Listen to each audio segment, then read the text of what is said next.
There we are. Now, I do want to go see my baby, but I have to do this one now.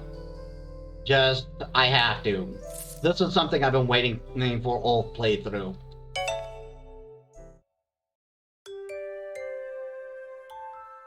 You find Anne hiding away inside her lab, eyes focused intensely on some welding work she's doing. It takes you a moment to realize that the sparks melting the metal aren't coming from some sort of tool, but rather from Anne's hands themselves. Like, it's such a simple thing, but that is such a cool image to me. Ooh. Her gloves are lying on the table, her sleeves rolled up, and her elbow is as yellow magic. Her sleeves rolled up to her elbow as yellow magic crackles like lightning around her pale fingers. I still think they're pretty, shut up. You never noticed them before, but in the bright light, it's easy to make outlines of thick, gnarled scars running up her forearms.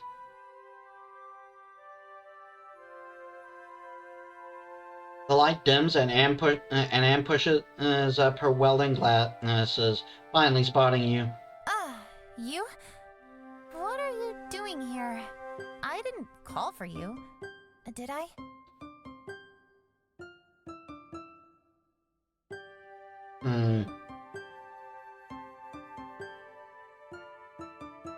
I feel so welcome.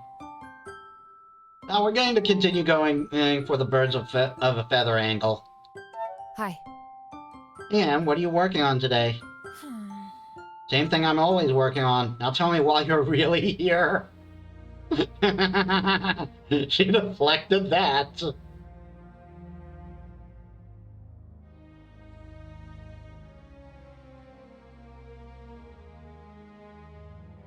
You and Quinn? So... You sure you and Quinn are going to be okay? Didn't forget to hydrate? I'm sorry, I didn't mean to pry, but I accidentally overheard you two earlier, so... I'll be fine. Despite voice breaking. It's not the first time we've disagreed on this, and it probably won't be the last. We'll apologize later, eat a bunch of cookies like friends do. At the end of that conversation. Dragon Sword? I wonder... How's your work with the Dragon Sword coming along? Actually... I'm still testing out the material. It reacts very differently to my tools compared to other metals. So far, using magic is the only way to manipulate it. I'll get back to you when I'm ready to start combining this and the Spirit Locket.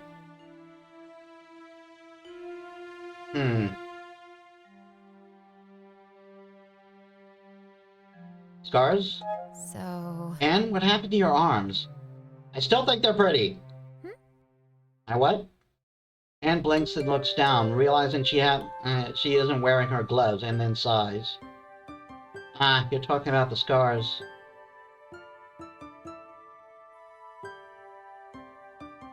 I don't mean to pry. Sorry. Sorry, I didn't mean to pry in your personal affairs. It's alright, I can understand why you would be curious. Remember when I told you with my relationship with my family is complicated? Oh, here it comes. This would be the reason. She taps her hand. When my powers manifested as a child, my parents did not take it very well. That's not all. My family is from a long, noble line of government officials in Eridus. And my father is the current paragon in the western capital.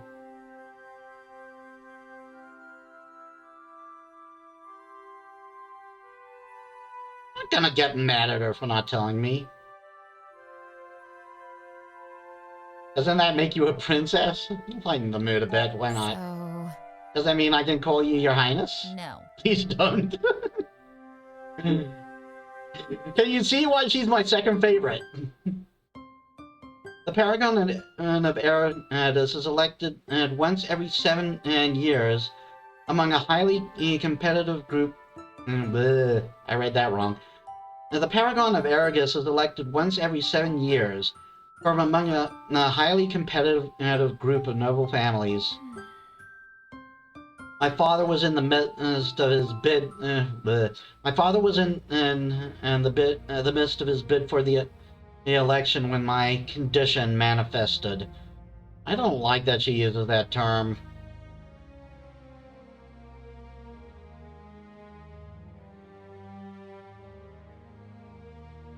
I'm not gonna joke or be so sarcastic here. Why would that be a problem? Huh? I don't see why that's a problem. Being a mage isn't illegal as long as you get the proper training at the academy, right? Seems logical. That's the law, yes. But politics rarely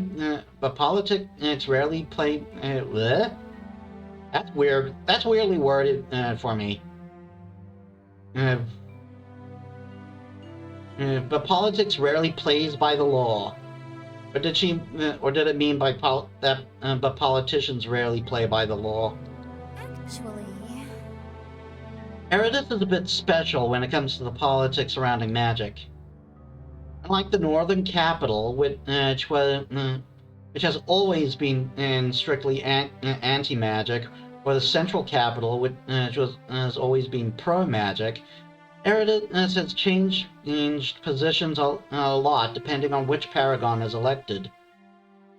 This means we've had a lot of say in how magic is regulated. so My father is on the pro-magic side, and he was running against the anti-magic official who had the seat for several terms. If it had come out that his daughter was a mage, the opposition could have made the claim my father was acting due to personal bias, and it would potentially have ruined the campaign. At least that was their reasoning for keeping my powers secret. Yeah, that's something that I'm not fond of. Like, again, once again, going back to that trans and homosexual allegory, treating LGBTQ people as if they're like a dirty little secret. And I'm sorry, that's a type of homo/transphobia. Not getting around that. But I can understand if it's kind of done for the safety of the person. Like how last session I kept talking about how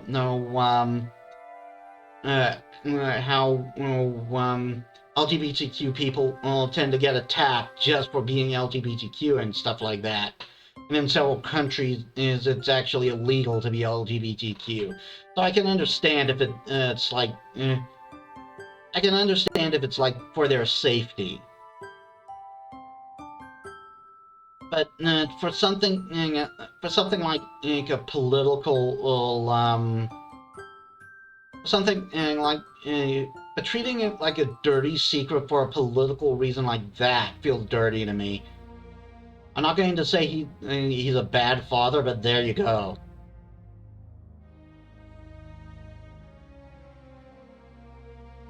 I'm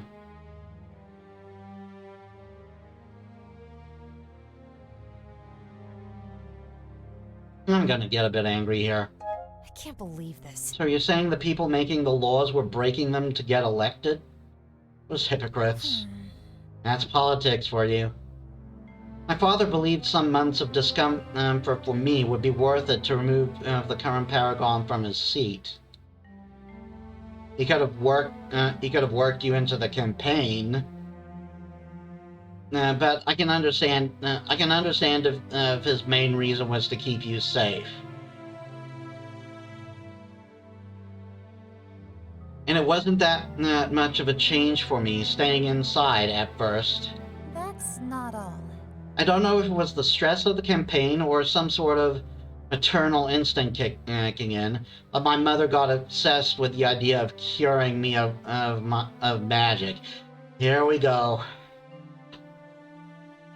It would be the perfect solution after all. Get rid of the political problem without having to send her only daughter off to a strange school she knew nothing about. So, It started out innocently enough.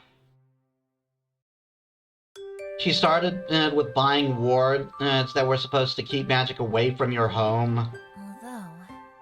although, But as soon as she was spending all her money hiring different I screwed that up a bit.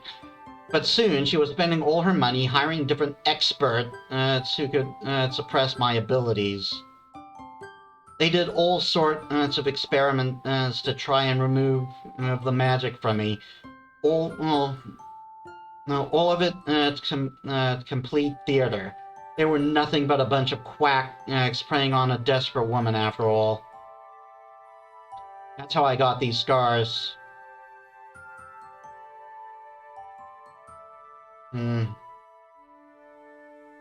Okay, I'm going to unpack this now. I've been waiting to unpack this the entire playthrough. Remember when I said in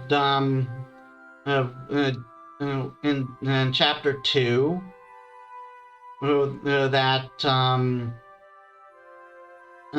that with how Anne reacted, I got the feeling she was abused? This is what I was talking about right here. This, if you have any doubt that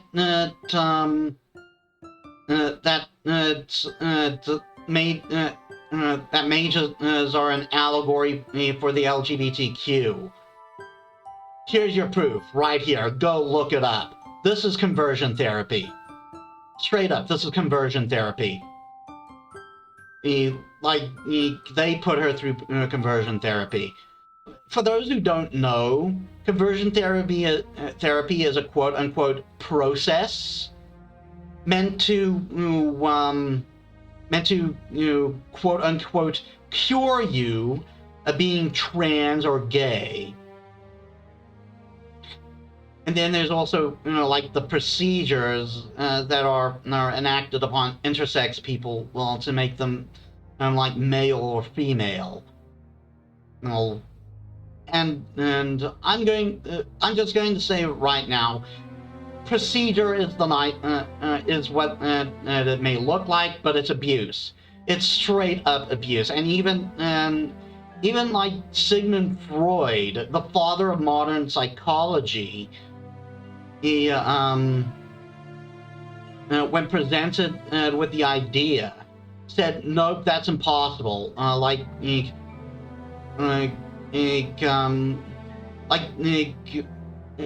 Any progress I would be able to make in that idea in that area is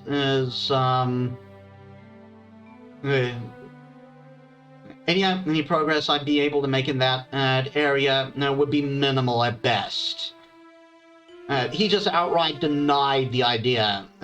But then his daughter, with her own chip on her shoulder, comes along and say, "Oh yeah, it's totally possible." Next thing you know, conversion therapy is a viable thing and done in many different ways. It's like, I'm not going to get into how graphic it can be, partially because I don't remember, partially because I don't think it's good to espouse. But look up Cyrus's video on conversion therapy. Just look it up. Sura. He did a whole thing about conversion therapy and how it works. And I think you'll find it telling. It's a horrible process and it shouldn't work. And thankfully, more and more countries are outright banning it.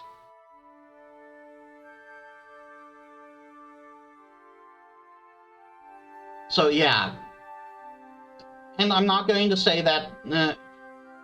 I'm not going to say that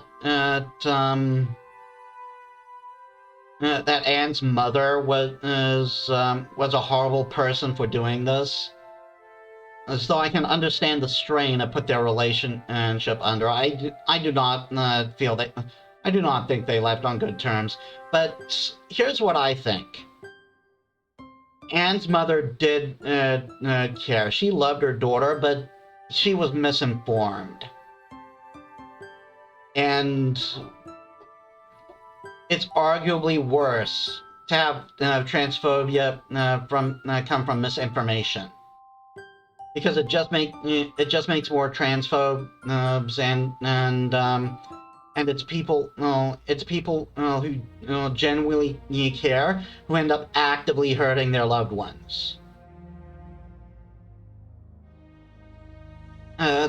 So if you're going to learn about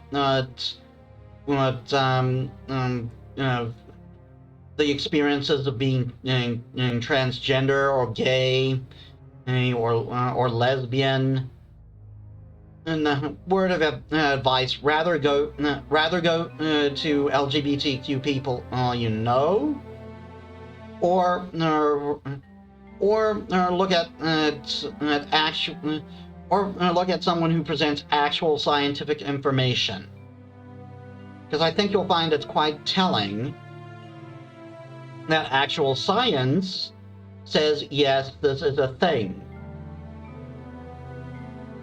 Anyway, yeah, I'm rambling.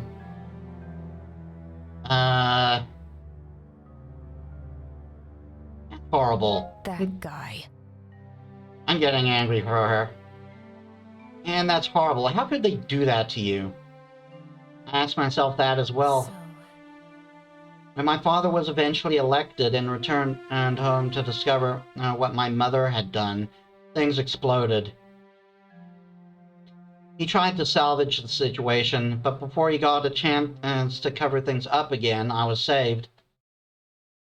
Demon hunters had been investigating my family for other reasons and stumbled upon my parents' dirty secret. The political scandal that followed was disastrous, I've heard, but I was thankfully spared all that. The hunters took me from that place into the academy. One true home. Yeah, so there you go. That's why she idolizes demon hunters so much, because to her they were heroes. As even while Victoria had a fairly low opinion of them. And this is why there's a strained relationship with her family, and why she wants to go back to the academy, because to her the academy is a safe place. It was her safe space, so to speak.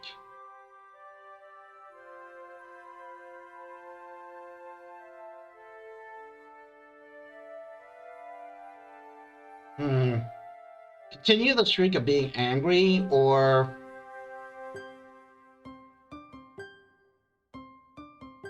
this explains a lot. actually, It actually explains a lot, especially your wariness of the outside world. that's not all. I want nothing to do with it.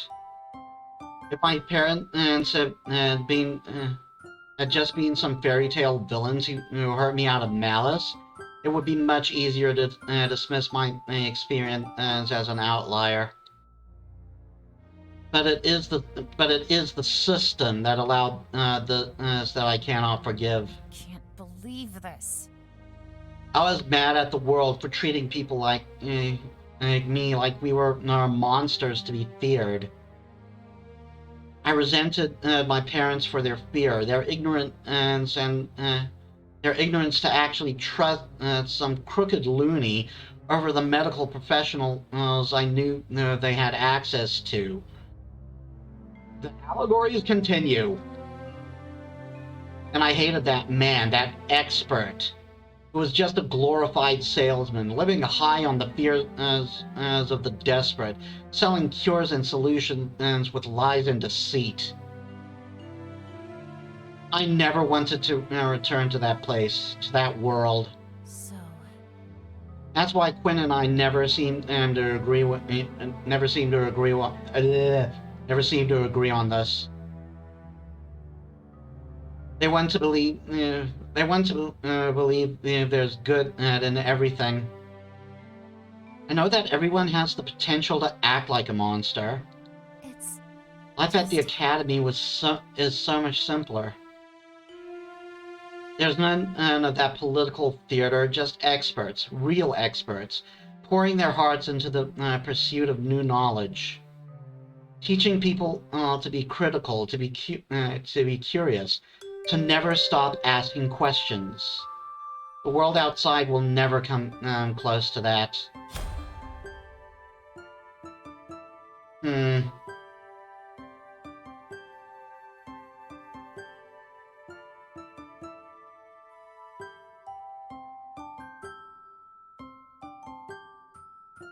Some hydrate after that talking. Oh boy.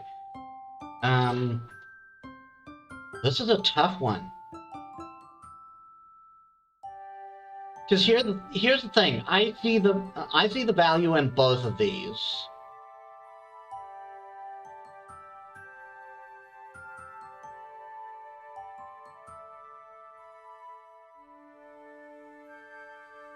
Like, if you don't feel it's safe, you're in perfect rights to be in your to go to be in a safe place.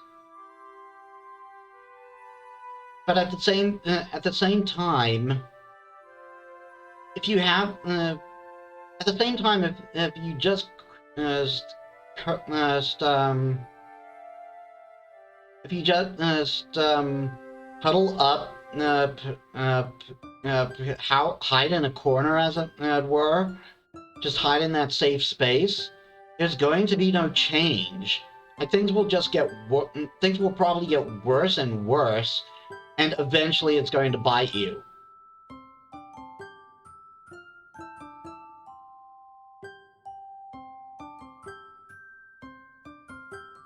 So I didn't do this one in my first playthrough.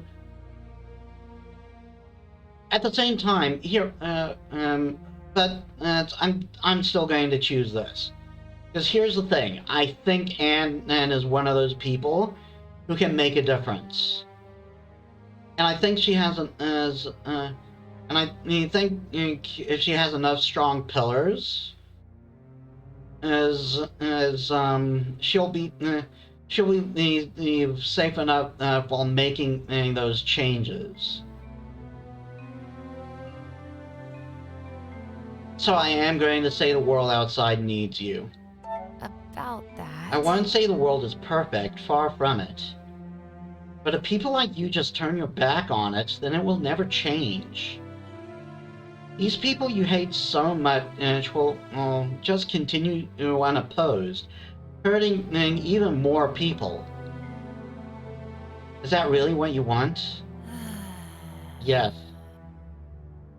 I think I've made it quite clear that I don't care about anyone outside the Academy.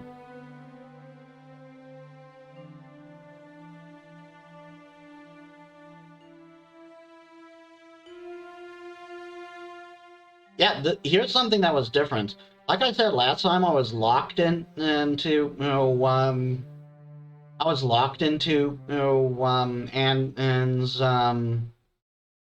Anne's romance, and in that